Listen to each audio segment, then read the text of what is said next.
session during her trial, we will hear Michelle recount the horrendous abuse she inflicted on Stephen after the doll incident. She will go on to say that she beat him and suffocated him until he was unconscious many times for 2 weeks following the incident, until he succumbed to his injuries. So I start punching Stephen. I'm like, what the fuck is he doing to him? I just start asking him questions. Matthew at this point is just spilling out. He's just spilling out. And Mom, and he's doing like this, and he do this thing almost every night.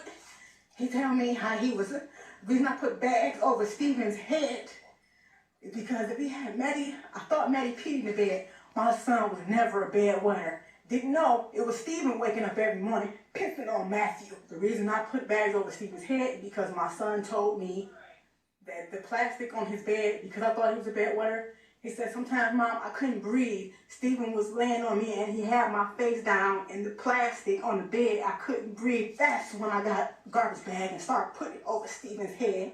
And I started asking him, you know what I'm saying? You see what this feel like? You can't breathe? He's talking about, that's my son. You could not breathe on top of getting raped. You was 6 years old at the time. You get what I'm saying? So I put it back over his head. He lost consciousness. I did that a couple times. He tell me that Maddie would be face down. He had stuff around his neck. So I grabbed Stephen, I grabbed the belt and I put a belt around his neck and I lifted him up like, do you like how this feels, being choked with a belt? So I dropped him. I held him up until he lost consciousness as well. You were intending to... No, I did not intend to kill Stephen. No, I'm not... Listen to my question. You were intending to inflict serious physical harm, but not kill him. Definitely. Okay.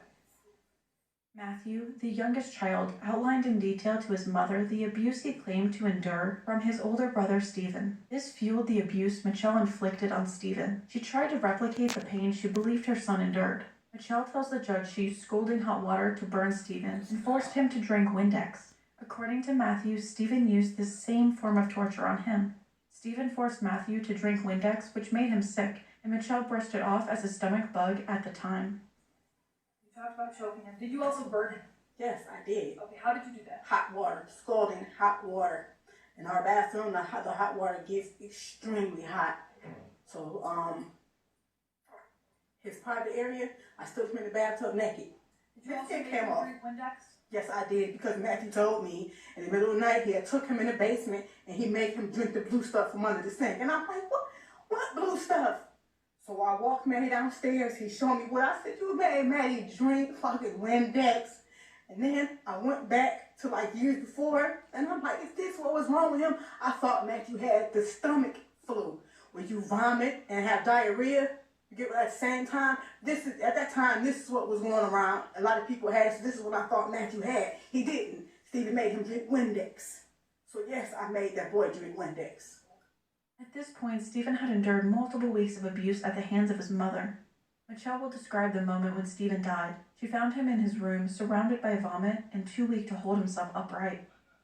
And if I had killed Stephen intentionally, I definitely would be proud to say I did.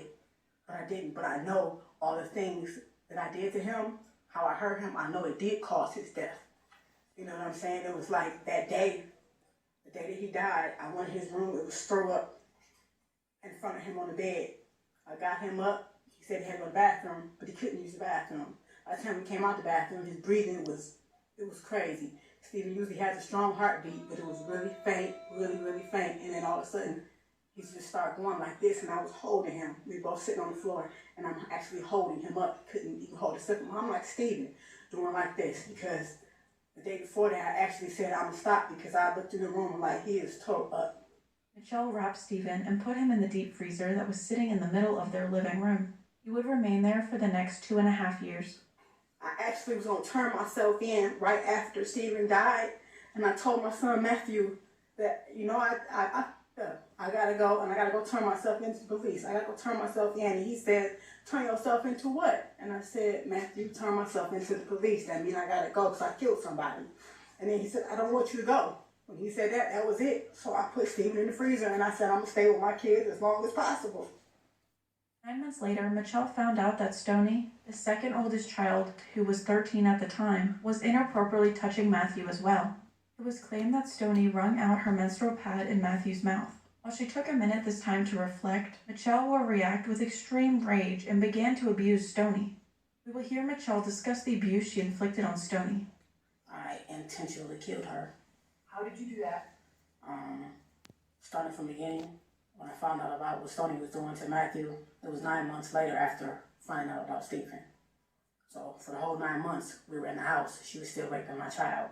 I did not know that. When I first found out, after Maddie told me, I took a minute because I was not understanding, what was that she did that to him. But I repeatedly punched her on many occasions. My son, I told him to tell me every single thing she did to him. So as she was telling me, he was telling me more and more things that she did. I assaulted her every time he told me what she did to him. By assault, I mean I punched her. I had put a bag over her head till she lost consciousness. I threw hot water on her, scalding hot water from the faucet. Did you hit her in the head with a wooden Yes, stick? I hit her on her head multiple times, over and over. Was that shortly before she died? That was actually the day before she died and the day she died. I hit on her back, it's like on her tailbone. I kicked her. I actually had a stick and I was hitting her in the head. Every time he told me something, I hit her very hard in her head and I was throwing hot water on her. Michelle claims that Stoney and Stephen used to abuse Matthew together. In her eyes, both Stoney and Stephen needed to be punished, and this was the only way. Eventually, Michelle strangled Stoney to death. Michelle forced her older teenage daughter, Gabby, who was in her late teens at the time, to pick up Stoney's body and put it in the freezer on top of Stephen's frozen body. The body of Stoney, age 13, would remain in the living room freezer for about a year and a half before she would be discovered. During her trial, Michelle was asked by the judge if she ever witnessed any of the claimed abuse. Her response was defensive and self-assured. Michelle quickly tried to argue against any doubt the court attempted to raise. Did you ever actually see anything of any sexual abuse of any kind between either Stephen and Stoney and Matthew? I reject her question, but I will answer it because no one will say that this did not happen because it actually did. I just wanted to have a clear record. Because so far all you've told me was that you just heard it. Did you ever And actually that they see it? admitted it. No, I did not. You get what I'm saying? Yeah, no, I But understand. as I went back in my head and thought back to all the many things that was wrong with Matthew over the years, and I'm like, that's what was wrong with you? He'll use the bathroom and say, Mom, my butt hurts when I poop. I don't know, Matthew. So I started giving him 100% juice to make his stool softer, maybe to help him use. But that wasn't the problem. It wasn't his stool. It was that he was being raped. Basically the same thing. Can I ask you a question first? The people standing behind this woman who just asked the question, is she trying to make it seem like this did not happen? No. We just have to have a clear record. Okay. But this is your time to talk. Go ahead. All we're trying to do is just make sure that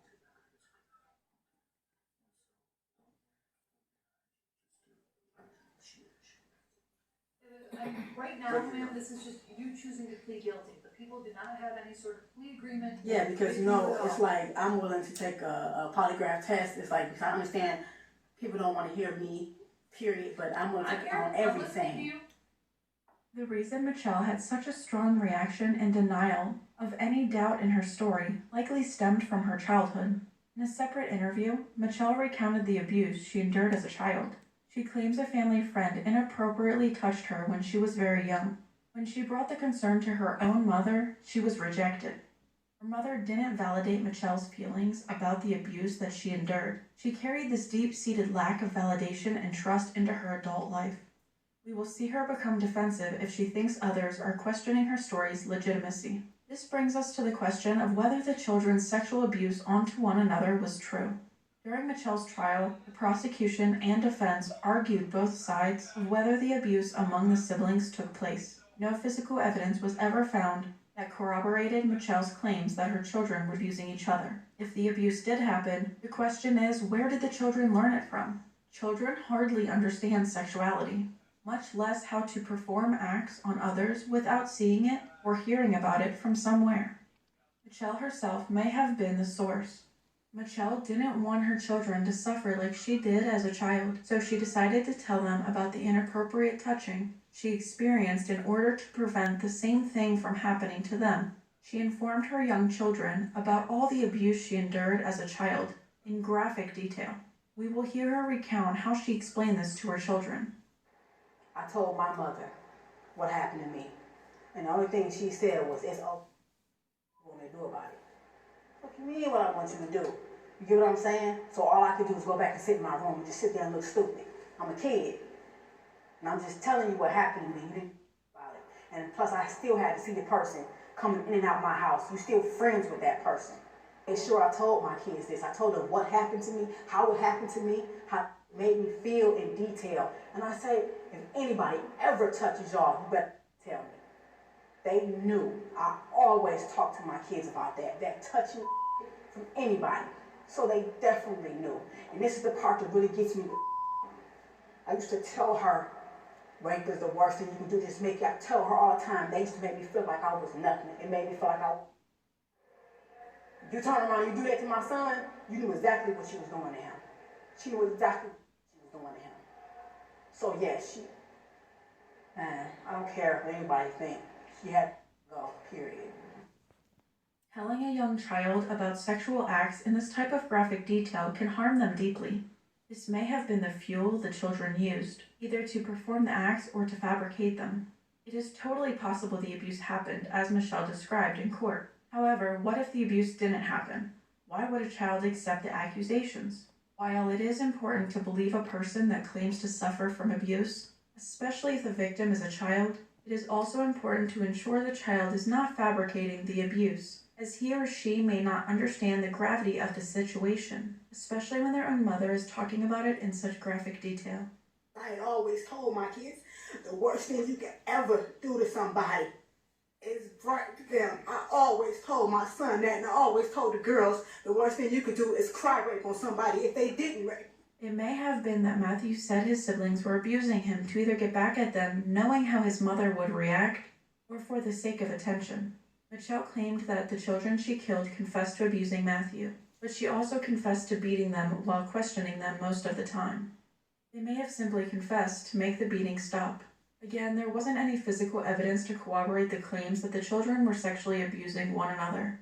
But that is not to say that it did not happen.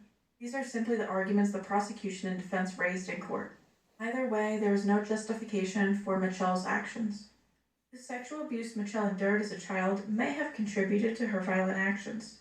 Michelle's abusive childhood may have led to structural abnormalities of the corpus callosum, and without proper psychological help, it could have very well led to conduct disorder, which is characterized by aggressive, deceptive, and destructive behavior.